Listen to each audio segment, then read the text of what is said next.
የአርሰናል ደጋፊዎች እንኳን ደስ አላችሁ እንኳን ደስ አለን ካልኩ በኋላ እባካችሁ እንደው ደመና አይታችሁ ይዘንባል አትበሉ። በተለይ ትንቢት ተናጋሪዎች ቸርች ውስጥ ቆሞ አርሰናል ዋንጫ አይበላም የሚል 22 ዓመት ስላልበላ ዘንድሮም አይበላም የሚል አሁን ይሄ ምን የሚሉት ትንቢት ነው? የአርሰናል ደጋፊዎች ይሄን ዓመት ተስፋ ቁረጡ። ህይወት ነው ወይ ቸርች ውስጥ? እግዚአብሔር አይዘበትበትም። መሳቂያ መሳለቂያ ነው የሆነው። ያ ሰው ከዚህ በኋላ ትንቢት ቢናገር የሚሰማው ያለ አይመስለኝ። እንግዲህ የአርሰናል ፋኖች በጣም ምን ያህል ደጋፊዎቹ እጅግ በጣም ደስተኛ እንደሆንን ለመግለጽ ቃላት ያጥረኛል። በትላንትናው ዕለት በዓለም የተለያዩ ክፍሎች ውስጥ የአርሰናል ደጋፊዎች በከፍተኛ ደረጃ በደስታ ያሳለፉበት ሌሊት እንደሆነ ከማህበራዊ ሚዲያ ላይ ከሚለቀቁ እጅግ በጣም በርካታ የሆኑ ሪል REL እንደገና ደግሞ በሚገርም ሁኔታ በቲክታክ፣ በፌስቡክ፣ በዩቲዩብ እንደውም የአርሰናል ገጽ ራሱ ድምቅምቅ ብሏል። የአርሰናል የተለያዩ ደጋፊዎች ገጾችም ደምቀዋል። በጣም የሚገርመው ከ22 ዓመታት በኋላ ነው በፕሪሚየር ሊጉ አርሰናል አሸናፊ ሆኖ ዋንጫ አነሳው። እንግዲህ አርሰናል የብዙ ተረቶች የብዙ ቀልዶች መፈልፈያ ሆኖ ነበር። ዋንጫ ሳይሽኮር ማይባል ነገር አልነበረም። ነገር ግን ከዚህ የምንማረው ምንድነው? ጽናት፣ አዳማንት፣ ዴዲኬሽን፣ ዲተርሚኔሽን። ሰዎች የፈለጉትን ያህል ትችት ሊያዘንቡባቸው ይችላሉ። የፈለጉትን ያህል የቃላት ጋጋታ ሊያደርጉባቸው ይችላሉ። ውርጅብኝ ሊወርድብን ይችላል። ነገር ግን አንድ ነገር አለ፣ የማሸነፊያ ትልቅ ጥበብ፣ ጽናት።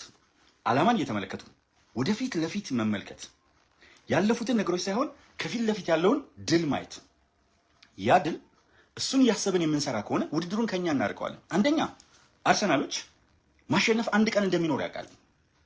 አሰልጣኞቻቸውም የክለቡ ባለቤቶችም ያስባሉ። የክለቡ ደጋፊዎች ደግሞ በጣም የሚገርመኝ ነገር ከቡድኑ በበለጠ ሁኔታ የክለቡ ደጋፊዎች ወይም ፋንስ የምንላቸው ፎሎወርስ የሚለውንም መጠቀም እንችላለን። ሞር ግን ለእንደዚህ አይነት ውድድር ሲሆን ፋንስ የሚለው ነው የበለጠ የሚሆነው። ፎሎወርስ እንዲህ ገንዘብ እያዋጡ የተለያየ ነገር እያደረጉ ምናምን ሄዱ ናቸው። ይቅርታ ሰፖርተርስ። ፋንስ ግን በእንደዚህ በአሸናፊውነት ጊዜ በምናምን በመላው ዓለም ላሉት የምንጠቀመው ፋንስ የሚለውን ቃል ነው።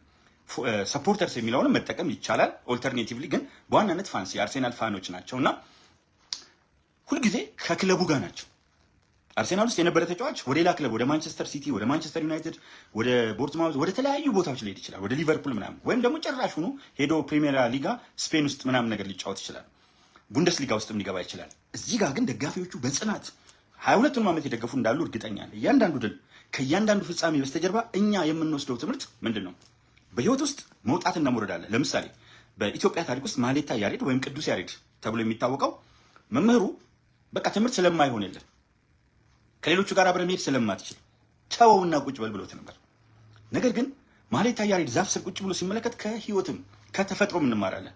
አንድ ትል ከላይ ሄዳ ቅጠሉን ለመብላት 6 ጊዜ ወድቃ በሰባተኛው ከሰኞ እስከ ቅዳሜ ሞከረች፣ እሁድ ዕለት ግን ተሳካላት።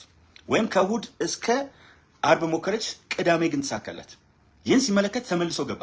ከዛ በኋላ ቅዱስ ያሬድ ማህሌታ ያሬድ ግዕዝ፣ እዝልና አራራይ የሚባሉትን 3 ዜማዎች ከማውጣት ድጓ፣ ጾመ ድጓ፣ መዋሥዕትን ከመጦመር አልፎ 8 የዜማ ምልክቶች ወይም ደግሞ ኖታዎችን አውጥቶ ቅዱስ ያሬድ ካለፈ ቆይቷል።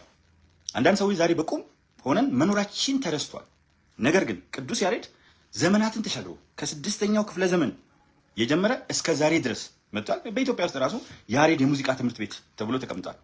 ሐውልቱም ቆሞለታል። ስለዚህ ይህንን ስንመለከት ሁልጊዜ በህይወት ውስጥ ጽናት፣ ትጋት። አልበርት ኢንስታይን እኮ አስተማሪዎቹ አንተ ስለማትችል እዛ ሀገር ደግሞ በብዛት የሚጠበቀው አሳማ ነው፣ ስለዚህ አሳማ ብትጠብቅ ይሻላል ብለውት ነበር። እዚህ ጋር አሳማ መጠበቅ ያለባቸው እንዲህ ብለው የተናገሩት መምህራን ሁሉም አይደሉም መሆናቸውን እስኪያሳይ ድረስ አልበርት ኢንስታይን በሳይንስ ቀመር ውስጥ ሀሳቦች በተነሱ ቁጥር አልበርት ኢንስታይን ይጠቀሳል። ኢንስታይን በጣም ከፍተኛ የሆነ ሳይንቲስት ተብሎ ስለ አይኪው ወይም ኢንቴሊጀንት ኮሸንት ብዙ ኮሸንቶች አሉ፣ ሶሻል ኮሸንት ወዘተርፍ ኮሸንት ብታዩ በጣም ብዙ ናቸው። ስለ ኢንቴሊጀንት ኮሸንት ሲነሳ አልበርት ኢንስታይን አብሮ ይነሳል። ለምን?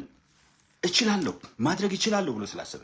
በሀገራችን አትሌት ኃይሌ ገብረስላሴን ብንመለከተው እግሩን እየሰፋ ጭምር ነበር የሚሮጠው፣ እየተሰነጠቀ ቆዳው እየተሰነጠቀ ደም እየደማ። ነገር ግን መድረስ የሚገባው ቦታ አሁን ኃይሌ ገብረስላሴ በዓለማችን ላይ ስም ነው፣ መታወቂያ ብራንድ ነው። ኢትዮጵያንም ጭምር በደንብ ኢትዮጵያ የሚለውን ስም ብዙ ሰዎች እንዲያውቁት ካደረጉ ሰዎች አንዱ ኃይሌ ገብረስላሴ ነው። አበበ ቢቂላ በሮም በቶኪዮ ባዶ እግሩን ሮጦ በሚገርም ሁኔታ በተለያየ ቦታ ታዩታላችሁ። እኔ ሆላንድ አምስተርዳም በሄድኩበት ጊዜ በትልቁ የአበበ ቢቂላ መንገድ በትልቁ ከትልቅ እንትን ጋር ተቀምጧል። እንደውም እዛ ጋር ፎቶ አስቀርቻለሁና ሁል ጊዜ በህይወታችን ውስጥ ብዙ ሰዎች ሊተቹን ይችላሉ። ብዙ ሰዎች ውርጅብኝ ሊወርዱብኝ ይችላሉ።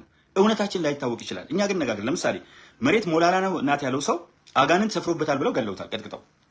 መሬት ሞላላ ናት። በኋላ ግን መቀጥቀጥና መገደል የነበረባቸው እነዛ ሰዎች ናቸውና የመንጋ ጩኸት ሊያስደነግጠን አይገባም። መንጋ ሁልጊዜ መንጋ ነው።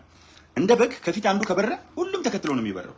ስለዚህ ከመንጋ አስተሳሰብ ወጣ ብለን እንደ ሰው ብቻችንን ቆመን ማሰብ ሰው መሆን እጅግ በጣም አስፈላጊ መሆኑን በዚህ አጋጣሚ ላውሳላችሁ ፈልግ። በጣም ደስ ያለኝ ብዙ ቪዲዮዎች ተለቀዋል እና ልማት ራሱ የኮሪደር ልማት የሚባለው ነገር አጠቃላይ ከተማ ልማት ነው። የኮሪደር ልማት አንድ ኮሪደር ላይ የሚወሰን አይደለም። እንደ ወደ ፖለቲካ ወሰድከው እንዳትሉኝ እንጂ አንደኛ በርካታ ወጣቶች፣ አዛውንቶች፣ ትልልቅ ሰዎች አንድ ላይ ሆነው ጨዋታውን በትልቅ ስክሪን ያለምንም ሽታ ያለምንም የእግር መንቀጥቀጥ ቁጭ ብለው በስርዓት የሚመለከቱበት ነገር የተፈጠረባቸው ቦታዎች አሉ። እነዚህ በጣም ከሚፈልገው በላይ ያስደስታል። ሁለተኛ ቦሌን አይታችኋታል። የተለያዩ የአዲስ አበባ ጎዳናዎች እንዴት ድምቅምቅ እንዳሉ። ይሄ ነው በቃ ለኛ ሀገር የሚያስፈልገን ነገር፣ የሀገራችን ከፍታ፣ የሀገራችን መልካምነት። ሁልጊዜ ጠኔ፣ ሁልጊዜ ሰቀቀን አንድ ወር ነው ያለን።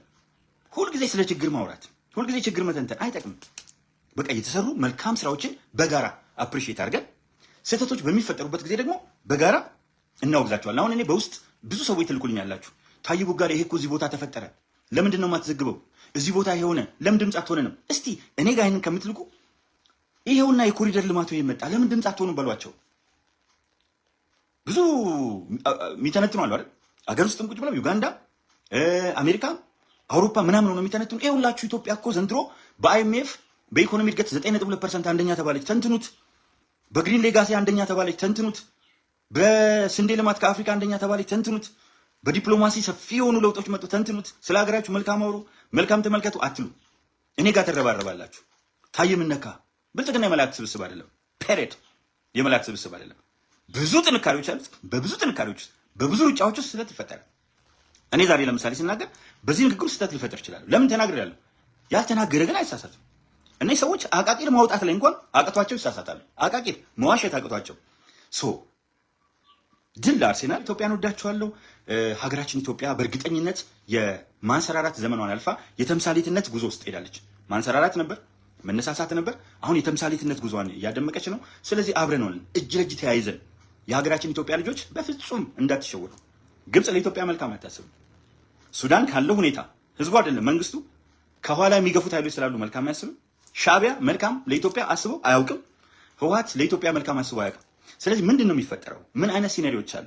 ህወሓት ያወጣቸው መግለጫዎች ኦፊሻል የሆኑ ፊት ለፊት ያወጣቸውና አንኦፊሻል ውስጥ ለውስጥ ደግሞ እየሰራ ያለውን ጉዳይ መረጃ ደርሶኛል። እነዚህ መረጃዎች አቀናብሬ በአዲስ ምንጭ ዩቲዩብ ቻናል ላይ እንገናኛለን። ሰላም ለውላችሁ።